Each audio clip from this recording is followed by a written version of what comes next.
Greetings. Hello again. It is good to be with you on this Lord's Day. It is Sunday, October 10th, 2021.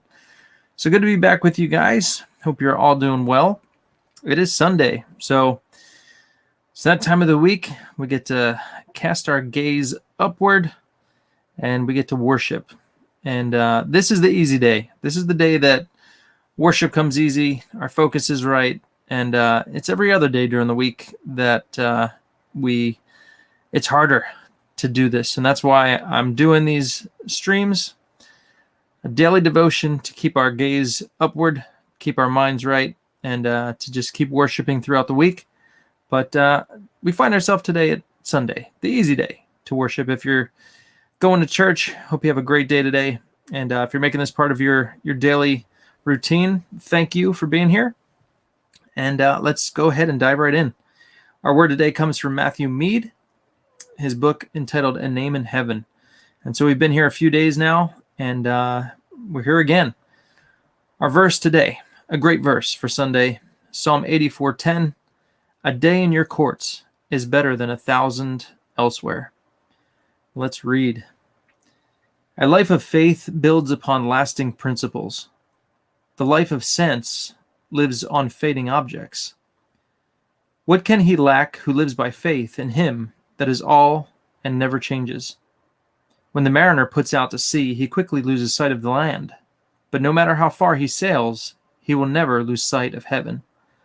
The soul of faith sees a greater beauty in God than in all worldly comforts, and tastes a greater sweetness in communion with Christ than in all earthly friendships.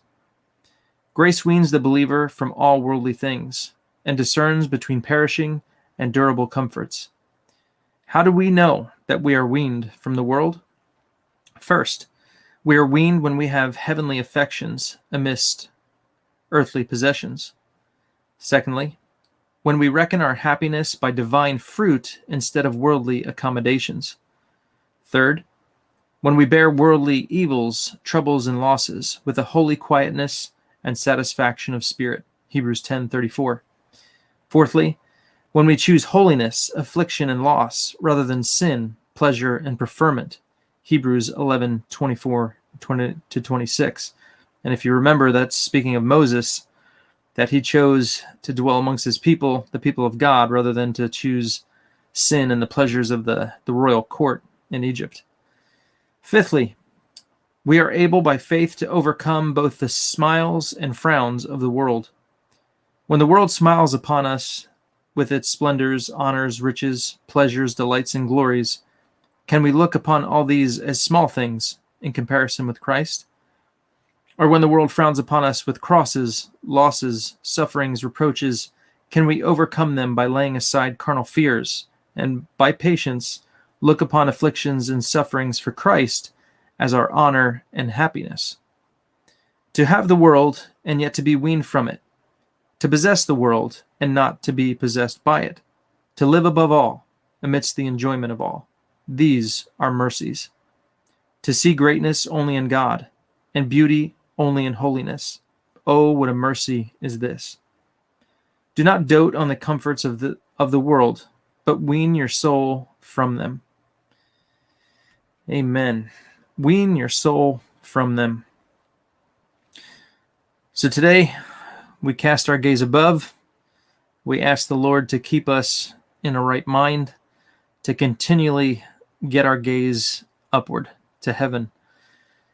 And it is in heaven that we're told we have our citizenship, that we are seated with Christ in the heavenly places.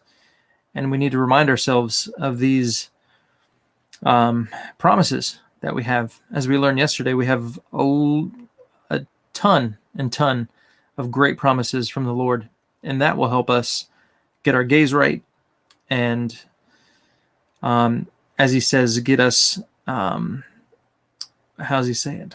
That we would not live in the life of sense, but we'd live in the upper regions, something like that. You know what I'm saying. Anyway, guys, thank you so much for being here again. Pray you have a blessed Sunday, and I look forward to sharing a word with you all tomorrow. God bless and take care.